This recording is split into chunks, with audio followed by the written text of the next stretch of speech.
Show मेनू उपन्यास नाटक उपन्यास अजय आर्थर गार्डनर अध्याय 96 सभी के लिए एक नई शुरुआत। सिल्विया मोरिन एक धूप वाली सुबह में जागी, उसके बिखरे हुए बाल अभी भी उसके मुलायम बिस्तर पर पड़े थे। एक मुस्कान और एक खुश चेहरे के साथ उसे लगा जैसे वह एक सपना जी रही थी। उसने पिछले कुछ दिनों से थोड़ा असहज महसूस किया था, इस खास दिन का बेसब्री से इंतजार कर रही थी। वह दिन जब वह आर्थर गार्डनर से उन अन्य प्रतिभागियों के साथ मिलेगी जिन्हें उनका आशीर्वाद प्राप्त करने और अपने सपनों को साकार करने के लिए चुना गया था, कुछ ऐसा जिसके लिए वह वर्षों से प्रयास कर रही थी। आज वह दिन है, उसने खुद से सोचा। क्या ये वास्तव में हो रहा है? सिल्विया ने जोर से सोचा। उसके चेहरे पर एक बड़ी मुस्कान फैल गई क्योंकि उसने खुद को कंबल के नीचे छिपा लिया। वह शायद ही विश्वास कर पा रही थी कि वह अपनी महान महत्वाकांक्षाओं को प्राप्त करने के कगार पर थी। फिर वह अपने बिस्तर से उछली और बाथरूम की ओर भागी, शैम्पू और साबुन लगाते हुए खुशी से गुनगुना रही थी। उसका मधुर गायन पूरे घर में गूंज रहा था, जिससे उसके माता पिता खुशी से झूम उठे। स्नान करने के बाद सिल्विया ने दोबारा जांच की कि आज का दिन बिना किसी बाधा के बीतने के लिए उसके पास वह सब कुछ है जिसकी उसे आवश्यकता है। अपने ड्रेसिंग मिरर के सामने खड़ी होकर उसने अपने प्रतिबिंब को देखा और निश्चितता के साथ घोषणा की, सिल्विया, आज तुम्हारा दिन है। मैं सुनिश्चित करूंगी कि मी गार्डनर मेरे द्वारा बताई गई सभी योजनाओं को इतने विस्तार से सुने कि उन्हें पूछने के लिए और कोई सवाल न बचे। उसने यह आशावादी मुस्कान के साथ कहा। जाने से पहले उसने अपने पिता और माँ के साथ नाश्ता करने की अपनी सामान्य सुबह की दिनचर्या पूरी की। खाने की मेज के आसपास का माहौल शांतिपूर्ण और आरामदायक था, जिसमें एक साधारण भोजन मेनू था। बधाई हो सिल्विया, तुम्हारा सपना सच होने वाला है, सिल्विया के पिता ने उसे गर्मजोशी से मुस्कुराते हुए कहा। मुझे अपनी बहुत सफल बेटी पर वास्तव में गर्व है। तुम हमेशा सही विकल्प चुनती हो और तुम दिखाती हो कि तुम अपने सभी सपनों को साकार करने के लिए वास्तव में दृढ़ संकल्पित हो। मैंने तुमसे कहा था पापा, मुझे यकीन है कि मैं अपनी सारी महत्वाकांक्षाएं पूरी कर सकती हूँ, सिल्विया ने आत्मविश्वास से जवाब दिया। उसने सावधानी से अपना खाना खाया। कुछ हफ्ते पहले उसके माता पिता द्वारा उसकी पसंद के बारे में लगातार की गई झिड़कियों की याद से झुंझलाहट महसूस करते हुए, मुझे उम्मीद है कि तुम मुझे फिर से प्रभावित करने की कोशिश नहीं करोगे, वरना मैं यहाँ कभी वापस नहीं आऊंगी, उसने कहा। हालांकि उसके पिता केवल उसे चिढ़ा रहे थे, इस तरह की बातचीत उनके परिवार में आम बात थी। उसकी कंपनी वाकई कीमती होगी, वह वाकई अमीर होगा। क्या वह अभी भी अविवाहित है? सिल्विया के पिता ने आगे कहा। ये सही है सिल्विया, उसके माता पिता ने एक स्वर में कहा। हमें लगता है कि आपकी सुंदरता मिस्टर गार्डनर को आकर्षित कर सकती है और तुम्हारी माँ को बहुत गर्व होगा अगर तुम उसके जैसे सुंदर, अमीर और दयालु आदमी से शादी कर सको। सिल्विया ने अपने माता पिता की टिप्पणी सुनकर गहरी सांस ली। पिताजी, माँ, उसने शुरू किया, उसकी आवाज़ धीमी पड़ गई। कृपया किसी को भी ये शब्द कहते हुए न सुनने दें। श्री कॉपीराइट नोव एल ड्रॉट माँ और गार्डनर एक गरिमापूर्ण व्यक्ति हैं और मेरा मानना है कि वे बहुत ही पेशेवर व्यक्ति हैं, इसलिए मैं उस व्यवसाय में ऐसी कोई व्यक्तिगत बात नहीं लाना चाहता जो मैं करने जा रहा हूँ, ठीक है? हाँ सिल्विया, उसके पिता ने कहा, अभी भी समझाने की कोशिश कर रहे थे। तुम एक बहुत ही बुद्धिमान और सक्षम युवती हो और तुम बहुत सुंदर भी हो। इसलिए हम जो सलाह देते हैं वह दोनों पक्षों के लिए एक बढ़िया अवसर है, क्या तुम्हें नहीं लगता? मुझे यकीन है कि श्री गार्डनर तुम्हारे जैसा साथी पाकर बहुत प्रसन्न होंगे। ये वास्तव में बहुत ही पेशेवर है। वास्तव में मेरा मानना है कि अगर आप दोनों शादी कर लें तो आपका व्यवसाय बहुत तेजी से आगे बढ़ेगा। सिल्विया ने एक गहरी सांस ली, फिर अपने सामने रखे गिलास को उठाया और एक ही घूंट में उसे खाली कर दिया। उसने गिलास को जोर से मेज पर वापस रख दिया। नाश्ते के लिए धन्यवाद माँ, उसने कहा। फिर सिल्विया खड़ी हुई और चहकते हुए बोली, बाय डैड मॉम, और फिर तेजी से कमरे से बाहर निकल गई। कमरे में कुछ देर के लिए सन्नाटा छा गया, लेकिन जब सिल्विया नज़रों से ओझल हो गई तो खुशी की हंसी की आवाज़ ने इसे जल्दी ही बंद कर दिया। आह सिल्विया, उसके पिता ने प्यार और प्रशंसा से भरी आवाज़ में कहा, उसे हमेशा बहुत गर्व रहा है। मुझे उसकी जैसी बेटी पाकर बहुत गर्व है। ये सही है, उसकी माँ ने जवाब दिया, उसकी आवाज़ में उसका अपना गर्व स्पष्ट था। मुझे इस बात पर बहुत गर्व है कि मैं इतनी अद्भुत बेटी को जन्म दे पाए, और जल्द ही उसकी शादी एक सफल और अमीर युवा व्यवसायी से होगी। इस पर उसके पिता की आंखों से आंसू बहने लगे। मैं उसके लिए बहुत खुश हूँ। उसे हमारी तरह मुश्किलों भरा जीवन नहीं जीना पड़ेगा। इसके बाद वह एक अमीर महिला बन जाएगी और उसे मेरे कर्ज का बोझ नहीं उठाना पड़ेगा। नहीं बेटा, उसकी माँ ने नर्म और सांत्वना देने वाली आवाज़ में कहा, तुमने उसकी खुशी के लिए सब कुछ किया। तुम्हें इसके लिए खुद पर गर्व होना चाहिए। तारांकन तारांकन तारांकन पिछले कुछ हफ्तों से आता सुबह सुबह ब्राउन कंपनी के दफ्तर में दूसरे कर्मचारियों से पहले आ रहा था। बहुत मेहनत से काम करता था और अक्सर देर रात तक रुकता था। उस सुबह वह अपनी कार्यकारी कुर्सी पर बैठा था और पिछले हफ्ते उसने जो डेटा पढ़ा था उसे पढ़ रहा था। अचानक कमरे के दूर के छोर पर दरवाजा खुला और एडना, एक स्टाइलिश ग्रे कार्यकारी ड्रेस पहने हुए, अपने सुनहरे सुनहरे बालों के साथ पीठ पर झूलते हुए अंदर दाखिल हुई। मुस्कुराते हुए वह वहीं रुक गई। आथा के सामने आकर कहा, बॉस, आप जिन मेहमानों का इंतजार कर रहे थे वे सभी आ चुके हैं और वे आपसे मिलने के लिए तैयार हो रहे हैं। सच में? ठीक है, मैं कुछ ही मिनटों में आ जाऊंगी। एडना ने धीरे से सिर हिलाया और मुस्कुराए। जरूर बॉस, क्या घोषणा शुरू करने से पहले आपको मुझसे कुछ और करवाना है? आथा ने जवाब दिया, नहीं, बस इतना ही। बस ये सुनिश्चित करें कि जब मैं बोलना शुरू करूं तो ब्राउन कंपनी के सभी कर्मचारी सुन रहे हों। आथा फिर मुस्कुराए और अपनी कुर्सी से उठ खड़े हुए। आज सभी के लिए, इस कंपनी के लिए एक बड़ा दिन होने जा रहा है और मुझे पता है कि हम अपने बड़े सपने के और करीब पहुंच रहे हैं। सिल्विया उस सुबह एक टैक्सी में अपने घर से निकली क्योंकि यह ब्राउन कंपनी से काफ़ी दूर थी। जैसे ही वह सवारी कर रही थी, उसने ये सुनिश्चित करने के लिए अपना लैपटॉप खोला कि वह जो डेटा प्रस्तुत करने जा रही थी वह सटीक था। 1 घंटे के बाद टैक्सी एक ऊंची और शानदार ब्राउन कंपनी की इमारत में पहुंची, जिससे सिल्विया प्रशंसा में मुंह खोले खड़ी रही और अपना सिर हिलाया। एक बड़े शरीर और काले सूट वाला आदमी उसके पास आया और बोला, सुश्री सिल्विया, मेरा नाम इंडियन है। मैं मिस्टर आर्थर गार्डनर का निजी अंगरक्षक हूं और मुझे आज सुबह आपका मार्गदर्शन करने के लिए कहा गया था। आह, सिल्विया ने विनम्रता से झुककर इंडियन को अभिवादन किया। धन्यवाद, मी इंडियन। सिल्विया उसके पीछे बिल्डिंग में चली गई और उसने देखा कि ब्राउन कंपनी के कई कर्मचारी उसकी ओर देख रहे हैं। वह गर्मजोशी से मुस्कुराए और अभिवादन में एक दोस्ताना हाथ हिलाया। सोचिए, जब आप उसे व्यक्तिगत रूप से देखते हैं तो वह लड़की और भी सुंदर लगती है। मुझे लगता है कि ऐसा इसलिए है क्योंकि टेलीविजन स्क्रीन उसके आकर्षण को बढ़ाती है, एक ने टिप्पणी की। वास्तव में, दूसरे ने सहमति व्यक्त की। वह न केवल सुंदर है बल्कि अविश्वसनीय रूप से बुद्धिमान भी है। मैंने सुना है कि उसने 22 साल की उम्र में अपनी डॉक्टरेट पूरी कर ली है, जो वास्तव में एक असाधारण उपलब्धि है। बिल्कुल, पहले ने कहा। और मैं हमारे बड़े बॉस मी आर्थर गार्डनर से बहुत प्रभावित हूँ। वह ऐसे प्रतिभाशाली लोगों को आकर्षित करने में सक्षम है। मुझे यकीन है कि वह इस कंपनी में एक अद्भुत परिवर्तन लाएगा।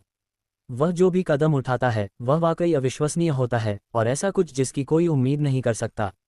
और अब तक मैं कल्पना भी नहीं कर सकता कि हमारा बड़ा बॉस कितना शक्तिशाली और प्रभावशाली है, दूसरे ने अपना सिर हिलाते हुए कहा। बेहद बुद्धिमान होने के अलावा वह परियों जैसी खूबसूरत लड़कियों से घिरा हुआ है।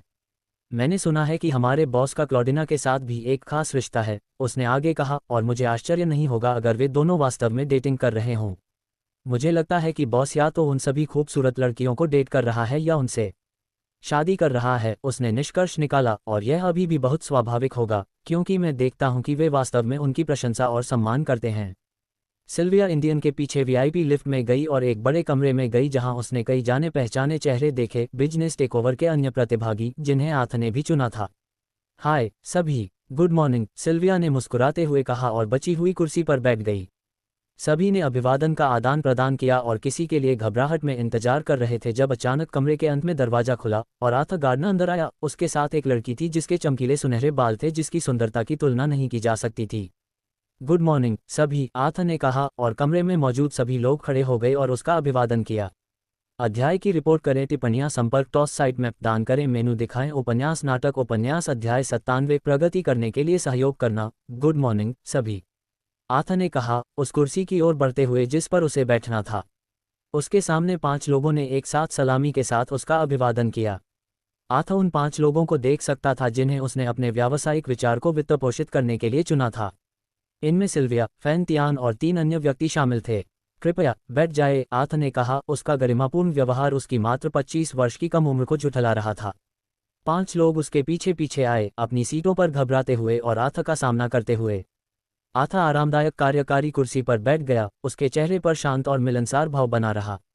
एक क्षण का मौन छा गया जब एडना, जो उसके बाईं ओर खड़ी थी, आगामी साक्षात्कार के लिए आवश्यक वस्तुओं को लेकर व्यस्त हो गई। अंत में वह आर्थर के बाईं ओर वाली कुर्सी पर बैठ गई। आज हमारे साथ जुड़ने के लिए धन्यवाद। अधिक परिचित माहौल बनाने और एक दूसरे को बेहतर तरीके से जानने के लिए आइए हम एक बार फिर से अपना परिचय दें। आर्थर अपने पैरों पर खड़ा हो गया, उसका चेहरा शांत था और एक पतली मुस्कान ने कमरे के माहौल को ऊपर उठा दिया। मुझे अपना परिचय देने की अनुमति दे, उसने कहा। मेरा नाम आर्थर गार्डनर है और मैं इस कंपनी का 100% मालिक हूँ। मैंने आप में से प्रत्येक के लिए एक कमरा, एक टीम और हमारे आपसी प्रयासों को सफल बनाने के लिए आवश्यक सभी संसाधनों की व्यवस्था की है। कमरे में मौजूद सभी लोगों ने हल्के से ताली बजाई, धीरे धीरे उनके चेहरों पर मुस्कान दिखने लगी और कमरे में राहत की भावना फैल गई। आथ के दोस्ताना और विनम्र तपस्वी ने उन सभी को सहज कर दिया था। वह एडना है। आथ ने गर्मजोशी से मुस्कुराते हुए अपने बगल में खड़ी एडना की ओर इशारा करते हुए कहा। नमस्ते सभी, एडना ने हाथ हिलाते हुए कहा। मैं बॉस आथ की निजी सहायक हूँ।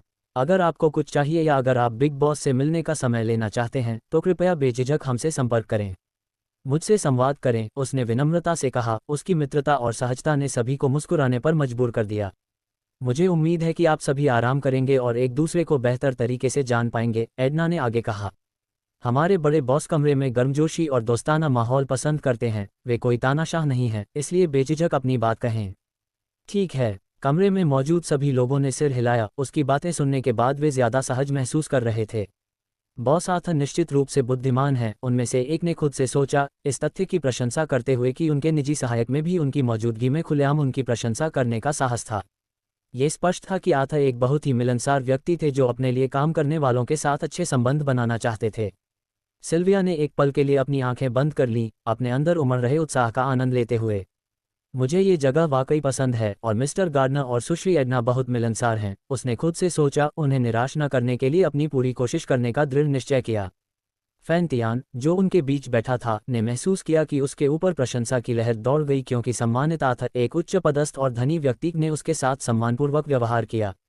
आथ ने फैन तियान की खोज की महत्ता को वास्तव में समझा और फैन तियान भावुक हो गया।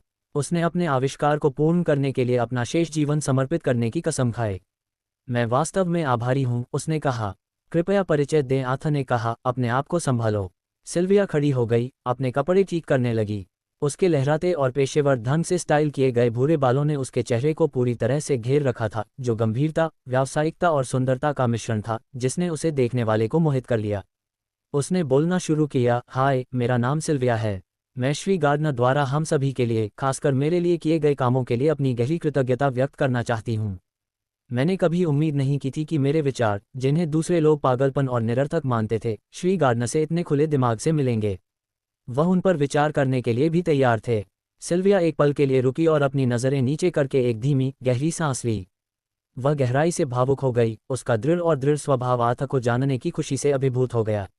वह खुशी के आंसू नहीं रोक पाए और जैसे ही वे उसके गालों पर लुढ़कने लगे, उसने जल्दी से टेबल से एक टिश्यू उठाया और अपना चेहरा पोंछकर खुद को संभालने की कोशिश की। अपनी भावनाओं को दबाते हुए उसने आथ की ओर देखा और कहा, मैं आपको फिर से धन्यवाद देना चाहती हूँ मी गार्डनर, आपने मुझे जो भी अवसर दिए हैं उसके लिए। मैं किसी ऐसे व्यक्ति को निराश न करने के लिए कड़ी मेहनत करूंगी जिसने मुझे मेरे सपनों और लक्ष्यों को प्राप्त करने में मदद की है। सिल्विया ने फिर मुस्कुराया, थोड़ा सा झुककर प्रणाम किया और वापस बैठ गई। उनके इस विनम्र भाव का कमरे में मौजूद सभी लोगों ने तालियों से स्वागत किया। उसके बाद आर्टिफिशियल इंटेलिजेंस तकनीक के निर्माता फैन तियान के साथ परिचय जारी रहा। अपने आमतौर पर शांत व्यवहार के बावजूद वह आथ के प्रति अपना आभार व्यक्त करने में सक्षम था। अन्य 3 लोगों ने भी अपने अपने व्यावसायिक विचार पेश किए। तीसरा व्यावसायिक विचार बैटरी तकनीक थी, जो मौजूदा मॉडलों की तुलना में 3 गुना अधिक समय तक चल सकती थी। अविश्वसनीय, आथ ने कहा। अब तक की तकनीक में प्रगति को देखते हुए मुझे लगता है कि बैटरी तकनीक ने उतनी तेजी से प्रगति नहीं की है। मैं समझता हूं कि इस तकनीक के लिए बहुत सारे संसाधनों की आवश्यकता होती है और यह महंगी है, लेकिन मेरा मानना है कि यह भविष्य में बहुत बड़ा बदलाव लाएगी। कमरे में मौजूद सभी लोग सहमति में मुस्कुराए। चौथा प्रस्ताव एक व्यावसायिक उद्यम के लिए था जो एक व्यापक सुरक्षा प्रणाली विकसित करे जो मानव व्यवहार का पता लगाने के लिए कैमरों का लाभ उठाए और इस बारे में डेटा प्रदान करे कि व्यक्ति अपराध करने की संभावना है या नहीं। ये तकनीक फैन तियान द्वारा बनाई गई तकनीक के समान थी, जो आर्टिफिशियल इंटेलिजेंस पर आधारित थी। आथ वास्तव में आभारी थे कि उन्होंने फैन तियान के समान पृष्ठभूमि वाले प्रौद्योगिकी के 2 प्रतिभाशाली लोगों को भर्ती किया था, जिससे उन्हें एक विश्वसनीय टीम मिली जिस पर वे भरोसा कर सकते थे। 5वां व्यावसायिक विचार था अपशिष्ट पुनर्चक्रण की क्षमता को अधिकतम करने की तकनीक, ताकि ऐसे उत्पाद बनाए जा सके जिनका अधिक प्रभावी ढंग से उपयोग किया जा सके। उदाहरण के लिए, ईंधन, निर्माण सामग्री और अन्य उपयोगी वस्तुओं को बनाने के लिए अपशिष्ट का उपयोग करना। ठीक है, आथ ने हल्के से ताली बजाते हुए उत्तर दिया। मुझे विश्वास है कि यदि हम अपशिष्ट का अधिक कुशलता से प्रबंधन कर सके तो कई मुद्दों का समाधान हो सकता है। इसलिए मैं इस विचार का तब तक समर्थन करूंगा जब तक ये पूरा न हो जाए। मेरा सपना एक आत्मनिर्भर शहर बनाना है जहां सभी अपशिष्ट का प्रबंधन किया जाता है और उसका इष्टतम उपयोग किया जाता है। उनके भावुक और उत्साही उत्तर ने सभी को उनके करिश्मे से चकित कर दिया। अपना परिचय देने के लिए आप सभी का धन्यवाद, आथ ने कहा। मुझे विश्वास है कि आप सभी मेहनती और स्वतंत्र कर्मचारी हैं। इसके बाद एडना आपको वह कमरा दिखाएगी जिसमें आप काम करेंगे। आथा ने कमरे में चारों ओर नजर डाली और वह हर व्यक्ति की आंखों में उत्साह देखकर प्रसन्न हुआ। वह जानता था कि उसने अपने व्यापारिक साम्राज्य को बनाने में मदद करने के लिए इन लोगों को काम पर रखने का सही विकल्प चुना था। और इसके बाद आथा ने आगे कहा, मैं आप में से प्रत्येक के साथ व्यक्तिगत रूप से बातचीत करूंगा ताकि हम साथ मिलकर जो व्यवसाय विकसित करेंगे उसके विवरण पर चर्चा कर सकें। सबसे पहले मैं मिस्टर फैन तियान से बात करना चाहूंगा। उसका नाम सुनकर फैन तियान तुरंत खड़ा हो गया और सिर हिलाया। हाँ मिस्टर गार्डनर, उसने पुष्टि की। ठीक है, मैं आप लोगों से बाद में मिलूंगा, आथा ने कहा और वह आगे बढ़ गया। उसके पीछे फैन तियान भी था।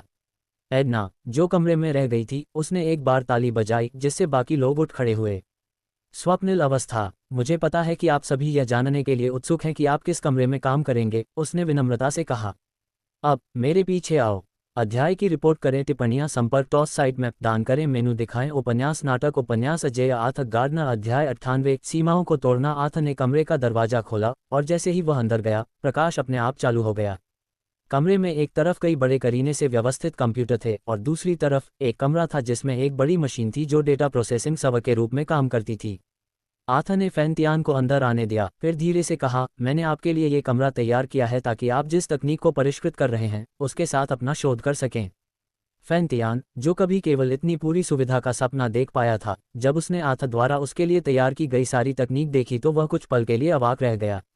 मिस्टर गार्डनर, ये बहुत सारा उपकरण है और यह सब शीर्ष श्रेणी का है, तियान ने कहा, और इस बात से और भी प्रभावित हुआ कि आथा ने अपने सभी वादे बिल्कुल सही तरीके से पूरे किए।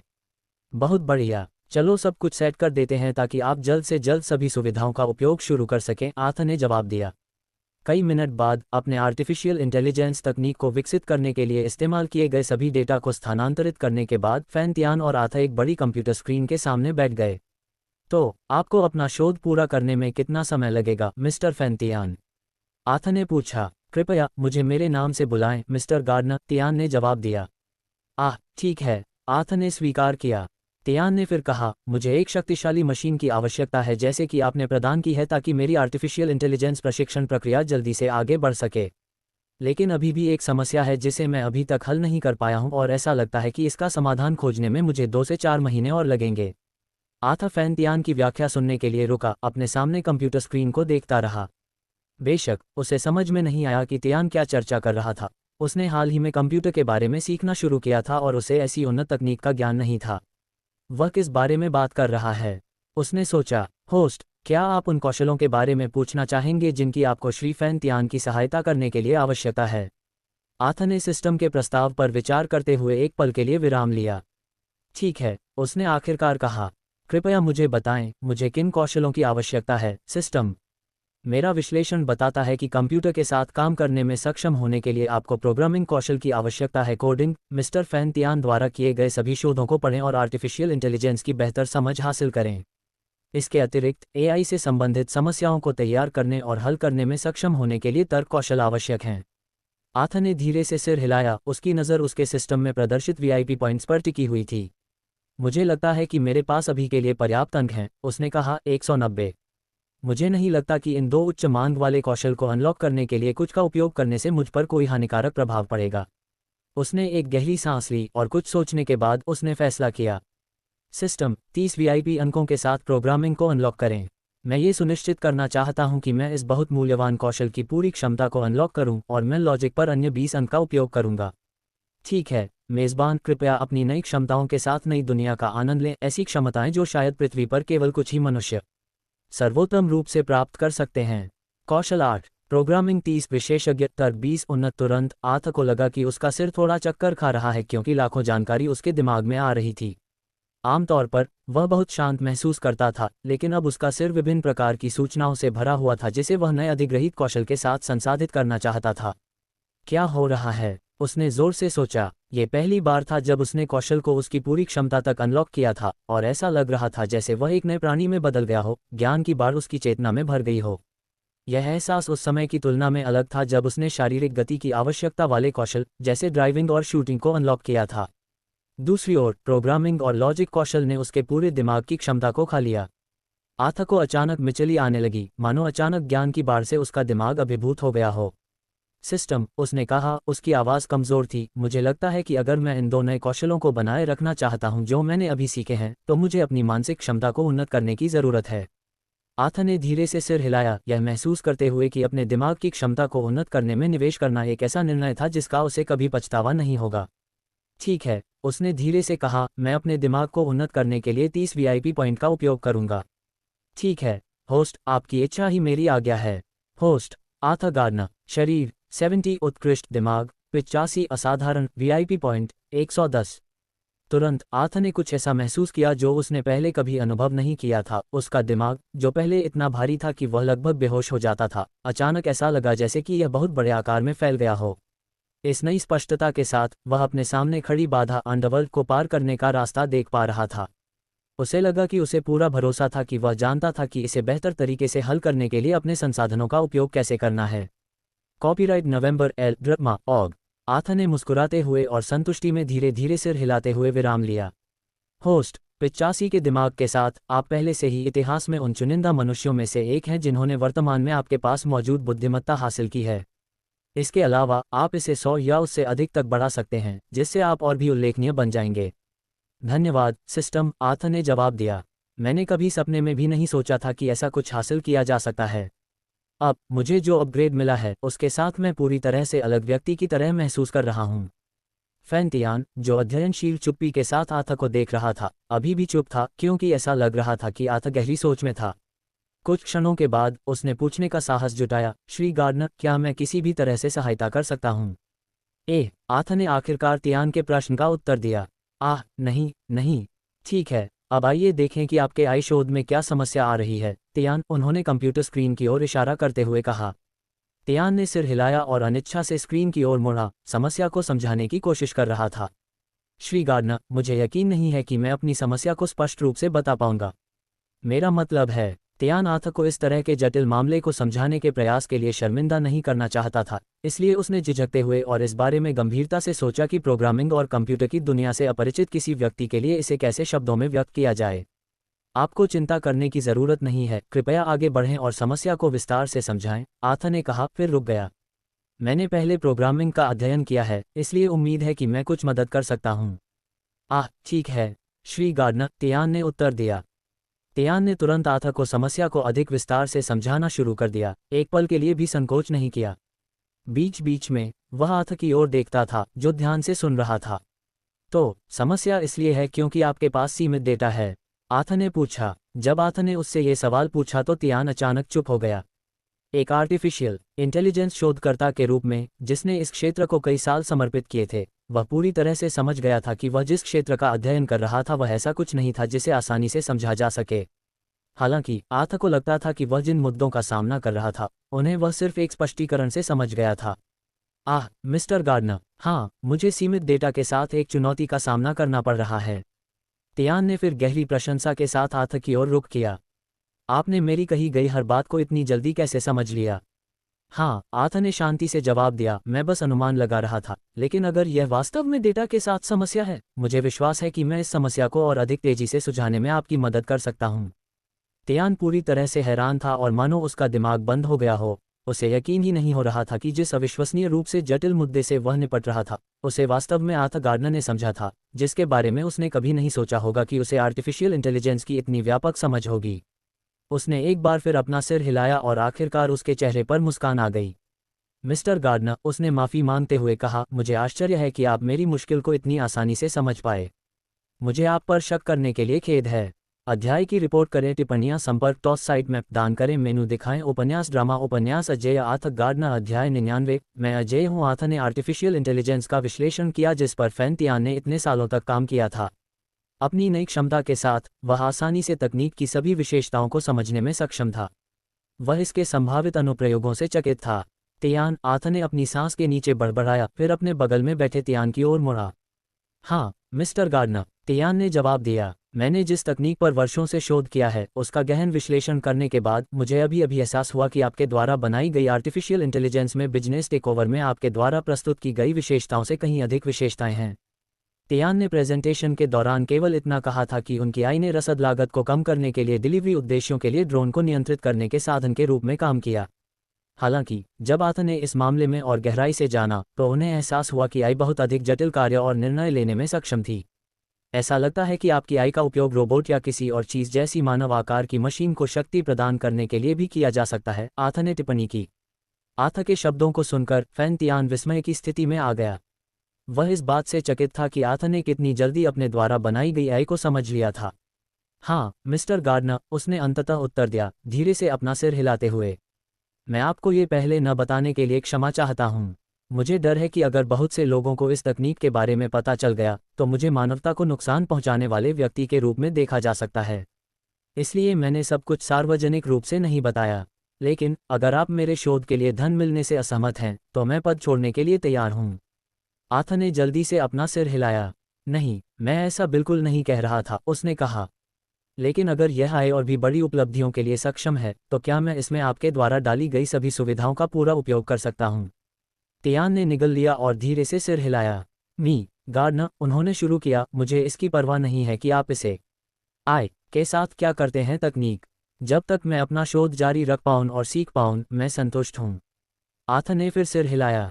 क्या तुम्हें कोई आपत्ति है अगर मैं बाद में तुम्हारे द्वारा बनाए गए एसआई का इस्तेमाल बुराई के लिए करूँ? तियान एक पल के लिए चुप हो गया, आथा के शब्दों के निहितार्थों पर विचार करते हुए।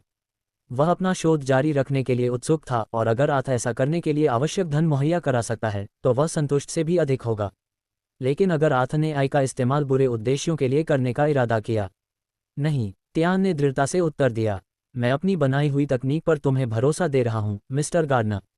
मुझे यकीन है कि तुम इसका इस्तेमाल बुराई के लिए नहीं करोगे। तियान का जवाब सुनकर आथा हंसा। तुम मुझ पर इतना यकीन क्यों कर रहे हो? उसने पूछा। फिर तियान ने अपना सिर नीचे कर लिया। मुझे खेद है मिस्टर गार्डनर, उसने कहा, लेकिन तुम पहले व्यक्ति हो जिसने वास्तव में मेरे काम की सराहना की है। तुमने मुझे फंडिंग भी दी और तुमने मेरे द्वारा बनाई गई तकनीक को समझने की कोशिश करने के लिए भी समय निकाला। इस समय मुझे वास्तव में परवाह नहीं है कि आप मेरे द्वारा बनाए गए आई का उपयोग किसी बड़ी चीज़ के लिए करते हैं या नहीं। यह इस बात का संकेत है कि मेरी रचना का बड़े पैमाने पर उपयोग किया जा सकता है। लेकिन मेरे दिल में मुझे विश्वास है कि आप इसका उपयोग बुराई के लिए नहीं करेंगे। अगर मैं गलत हूं तो कृपया मुझे माफ़ कर दें। आथा ने फिर से हंसते हुए कहा, चिंता मत करो, मैं तुम्हें जो कुछ भी करने जा रहा हूं वह बता दूंगा, उसने आश्वस्त किया, और अगर तुम्हें कोई आपत्ति है तो हम पुनर्विचार कर सकते हैं। कृपया, तियान ने तुरंत दृढ़ता से उत्तर दिया। आपको राय मांगने की ज़रूरत नहीं है। आप इस तकनीक का अधिकतम लाभ उठा सकते हैं जिसे मैंने बनाया है। मुझे वास्तव में कोई आपत्ति नहीं है मिस्टर गार्डनर। बस दिखावा करें कि मैं आपके लिए काम करने वाला एक कर्मचारी हूं, परियोजना पूरी तरह से आपकी है। आथा ने धीरे से सिर हिलाया, अपना स्मार्टफोन पकड़ा और वहीं से किसी को कॉल किया। कुछ मिनटों के बाद कमरे के दूर के छोर पर स्थित दरवाज़ा खुला और एडना अपने चेहरे पर एक गर्म मुस्कान के साथ आथा की ओर बढ़ते हुए अंदर आई। हाँ बॉस, उसने पूछा। एडना, मैं तुम्हें कुछ दिखाना चाहता हूँ, आथा ने अपने कंप्यूटर स्क्रीन की ओर इशारा करते हुए कहा। एडना फिर आथा के बगल में बैठ गई और उसके करीब आ गई। उसकी आंखें उसी स्क्रीन पर टिकी हुई थीं। ये कंपनी ऑटोमोटिव और अन्य उन्नत तकनीकों सहित मशीनों और भारी उपकरणों का उत्पादन करती है, आथा ने कहा। क्या आप चाहते हैं कि मैं इसे खरीदने में आपकी मदद करूं, बॉस? एडना ने लापरवाही से पूछा। हाँ, आथा ने सिर हिलाया। और कृपया मेरी पहचान छिपाए रखें। मैं नहीं चाहता कि किसी को पता चले कि मैंने कंपनी का अधिग्रहण किया है। मेरे प्रयासों को गुप्त रखने के लिए आप जो भी कर सकते हैं, करें। मैं कुछ खास बनाने के लिए कारखाने और कंपनी की सभी तकनीकों का उपयोग करने की योजना बना रहा हूँ। आथा और एंडा की बातचीत सुनने के बाद तियान को तुरंत ही गहरी सांस लेनी पड़ी। उसने यह अनुमान नहीं लगाया था कि आथा इतनी आसानी से कह देगा कि वह एक बड़ी कंपनी खरीदना चाहता है, मानो उसके पास धन का अटूट भंडार हो। ठीक है बॉस, एडना ने कहा। उसके होंठ एक मीठी मुस्कान में बदल गए और उसने धीरे से सिर हिलाया। मैं अपनी क्षमता के अनुसार आपके कहे अनुसार करूंगी। बहुत बढ़िया, आथा ने संतुष्टि के साथ उत्तर दिया। एडना उठ खड़ी हुई, कमरे से बाहर जाने के लिए तैयार, लेकिन मौका मिलने से पहले उसने पीछे मुड़कर देखा। उसने शुरू किया।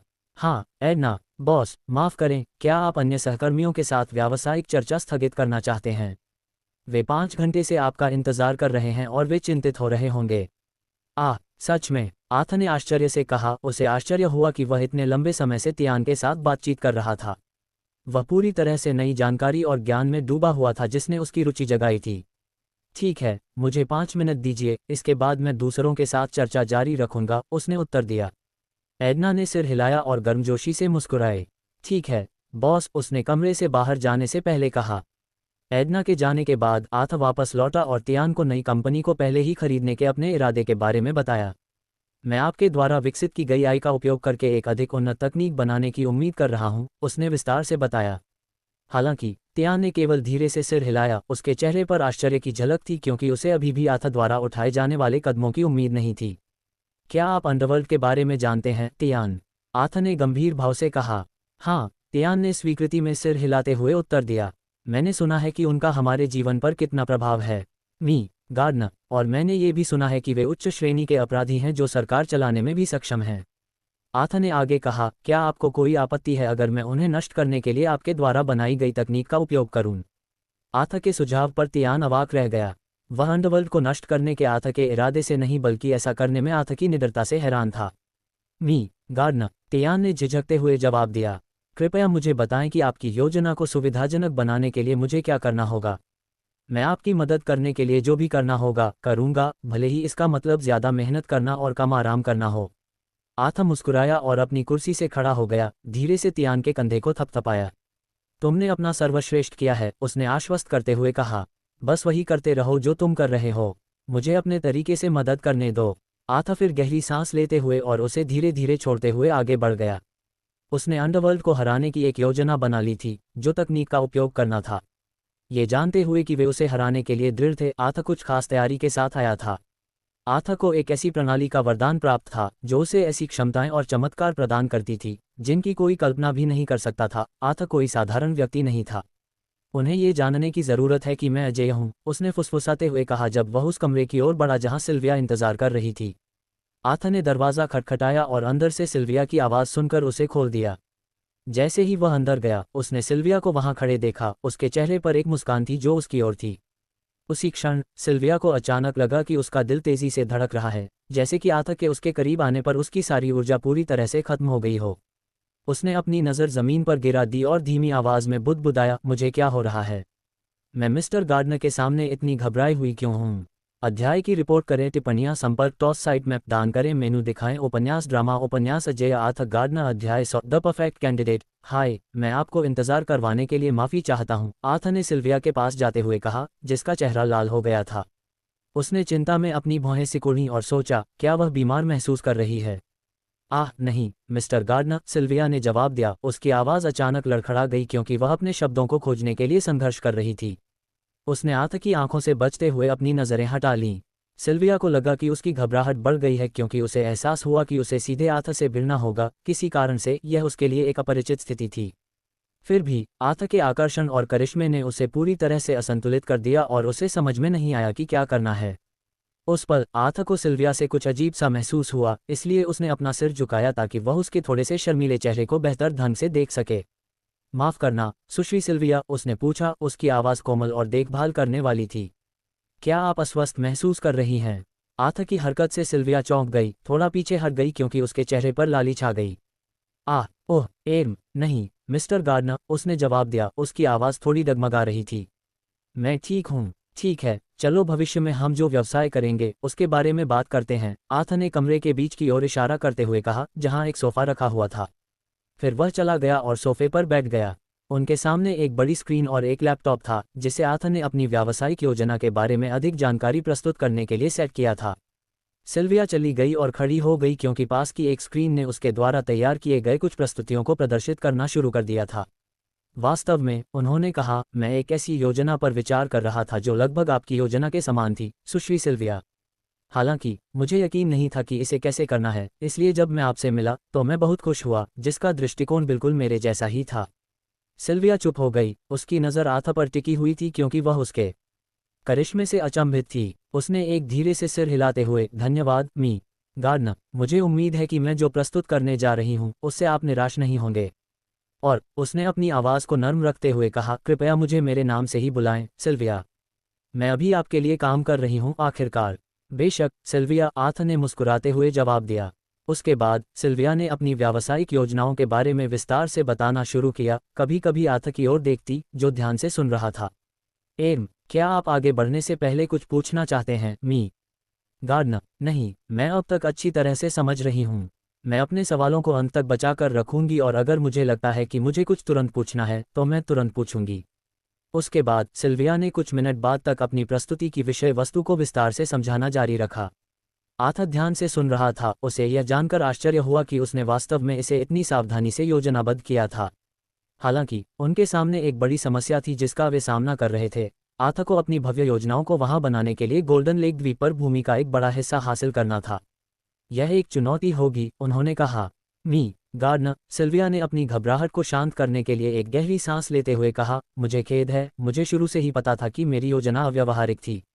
मैंने जो सभी बिल्डिंग डिज़ाइन बनाए थे उन्हें व्यवहार में लाने के लिए मुझे एहसास हुआ कि हमें पहले गोल्डन लेक द्वीप हासिल करना होगा, और मुझे पता था कि यह एक बहुत ही कठिन काम होगा। इसलिए मैं ये सभी निर्णय आप पर छोड़ता हूँ। और भले ही आप इस परियोजना से पीछे हटने का फैसला करते हैं, फिर भी मैं आपके द्वारा मुझे अपनी पूरी व्यावसायिक योजना समझाने के अवसर के लिए आभारी हूँ। आपकी उदारता ने ही मुझे भविष्य में और अधिक निर्माण करने के लिए बहुत खुश और उत्साहित किया है। सिल्विया ने आथा की ओर देखा, उसके शांत और सहज व्यवहार को देखते हुए जिसने उसे अपनी प्रस्तुति के दौरान सहज महसूस कराया था। नहीं, आथा ने दृढ़ता से उत्तर दिया। हम इस योजना के लिए लड़ेंगे और गोल्डन लेक द्वीप के लिए हम इसे प्राप्त करने का एक तरीका खोज लेंगे। सिल्विया ने आश्चर्य में अपनी भौहें उठाईं, इस तरह के एक बड़े, विवादित भूमि के टुकड़े को प्राप्त करने की कठिनाई को पहचानते हुए। वह जानती थी कि इसके लिए बहुत सारा पैसा लगेगा, या शायद स्वामित्व साझा करने के लिए एक सहकारी व्यवस्था की आवश्यकता होगी। और आपको इसके बारे में चिंता करने की ज़रूरत नहीं है, सिल्विया, आथा ने उसे एक हल्की मुस्कान देते हुए कहा। हम द्वीप को पूरी तरह से जीतने जा रहे हैं और मुझे विश्वास है कि हम निकट भविष्य में ऐसा करेंगे। आथा के शब्दों से सिल्विया अभी भी सदमे में थी। ऐसा लग रहा था कि उसके पास असीमित मात्रा में पैसा है और उसे अब इस बात पर संदेह नहीं हो सकता था कि यह सच था। आथा ने कहा, जबकि हम द्वीप के अधिग्रहण की प्रतीक्षा कर रहे हैं, मैं आपसे एक अनुरोध करना चाहता हूँ। हाँ मी गार्डनर, मैं किसी भी तरह से मदद करने में बहुत खुश होऊंगा। आथा ने सकारात्मक रूप से सिर हिलाया। पिछले कुछ हफ्तों से मैं ब्राउन कंपनी को सीईओ के रूप में चला रहा हूं और मुझे लगता है कि मुझे अपने काम का बोझ हल्का करने के लिए कुछ मदद की ज़रूरत है। इसलिए मैं आपको सीईओ का पद देने की पेशकश कर रहा हूं ताकि मैं अपनी कुछ योजनाओं को लागू करने में मेरी मदद कर सकूं। मी गार्डनर, उसने झिझकते हुए पूछा, क्या आप इस प्रस्ताव के बारे में निश्चित हैं? सिल्विया को अभी भी ऐसा लग रहा था कि वह सपना देख रही है। पिछले कुछ दिनों की घटनाएं उसकी कल्पना से परे थीं, खासकर प्रतिष्ठित ब्राउन कंपनी में मुख्य परिचालन अधिकारी की भूमिका की पेशकश की गई। ज्यादातर लोग वहां काम करने पर गर्व महसूस करेंगे। जरूर, आथा ने जवाब दिया, अगर आपको ऐसा करने में कोई आपत्ति न हो। लेकिन मी गार्डनर, सिल्विया ने झिझकते हुए जवाब दिया, मैंने पहले कभी इस आकार की कंपनी नहीं चलाई है और मुझे सीखने के लिए समय चाहिए। मुझे डर है कि मैं आपकी उम्मीदों पर खरा नहीं उतर पाऊंगी। आथा फिर उठकर सिल्विया के पास गया, तुम्हारे पास बहुत प्रतिभा है और तुम बहुत मेहनती भी हो। इसके अलावा हम गोल्डन लेक आइलैंड पर तुम्हारी पूरी व्यावसायिक योजना को लागू करने के लिए ब्राउन कंपनी से बहुत सारे संसाधनों का उपयोग करेंगे, इसलिए ये तुम्हारे लिए फ़ायदेमंद होगा कि तुम सीईओ की भूमिका निभाओ ताकि यह सुनिश्चित हो सके कि सभी योजनाएं सुचारू रूप से चले।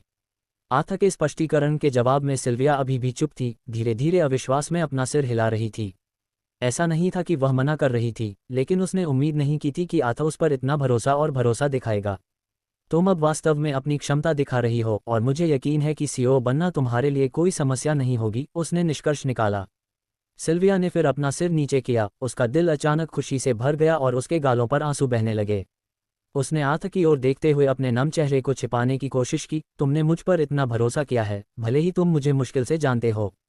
सिल्विया, मैं समझता हूं कि तुम कहां से आ रही हो, आथा ने उसे आश्वस्त करने का प्रयास किया। तुम्हारी पृष्ठभूमि अपने आप में बहुत कुछ कहती है और तुम्हारी प्रतिभा और दृढ़ संकल्प उल्लेखनीय हैं। अगर मैं तुम्हारे जैसे मूल्यवान व्यक्ति को खो दूं तो यह मेरा नुकसान होगा।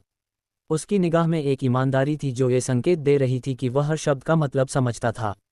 उस पल सिल्विया की भावनाएं उस पर हावी हो गईं, एक मजबूत, स्वतंत्र महिला होने के बावजूद जिसने अपने दम पर इतना कुछ हासिल किया था। ये पहली बार था जब वह किसी ऐसे व्यक्ति से मिली थी जो वास्तव में उसकी सराहना करता था। उसे लगा कि वह आथा के लिए कुछ भी करेगी, कोई ऐसा व्यक्ति जिसने आखिरकार उसे समझा था। उसकी आंखों में आंसू भर आए और वह अब अपनी सिसकियां रोक नहीं पाए। मैं नहीं जानती कि मैं आपको फिर से कैसे धन्यवाद दूं, मिस्टर गार्डनर, सिल्विया ने अपना चेहरा थोड़ा ऊपर उठाते हुए और उसकी ओर देखते हुए कहा। आथा, आपने मुझे जो चीज़ दी है वह मेरी कल्पना से परे है। ठीक है, आथा ने मुस्कुराते हुए धीरे से उत्तर दिया। हम व्यवसाय में साथ काम करते हैं और मैंने आपको आपकी क्षमता और शानदार विचारों के लिए काम पर रखा है। इसलिए जब तक आप वही करते रहेंगे जो आप अब तक करते आ रहे हैं, मेरे लिए यही काफ़ी है। फिर उसने हाथ मिलाने की पेशकश की। क्या हमारा कोई सौदा हुआ है? हाँ मी गार्डनर, सिल्विया ने मुस्कुराते हुए और आर्थर का हाथ मिलाते हुए कहा, मैं इस काम को करने के लिए पूरी तरह से तैयार हूँ। मैं अपना सब कुछ देने का वादा करती हूँ और आपको इस काम के लिए मुझे चुनने के अपने फैसले पर गर्व महसूस कराने के लिए हर संभव कोशिश करूंगी। ठीक है, आर्थर मुस्कुराया, सिल्विया को खोजने के अपने फैसले से प्रसन्न, एक प्रतिभाशाली, रचनात्मक और मेहनती व्यक्ति जो भविष्य में अपने व्यवसाय को चलाने में उसकी मदद करेगी। उसने उसे अपने पीछे आने का इशारा किया और कहा, मुझे उम्मीद है कि तुम भविष्य में आने वाली कई बड़ी चीज़ों के लिए तैयार हो। अब मेरे साथ आओ, मैं ब्राउन कंपनी के सभी कर्मचारियों को ये खबर सुनाऊंगा। सिल्विया ने धीरे से सिर हिलाया और आर्थर के पीछे चली गई, उसका चेहरा खुशी से चमक रहा था।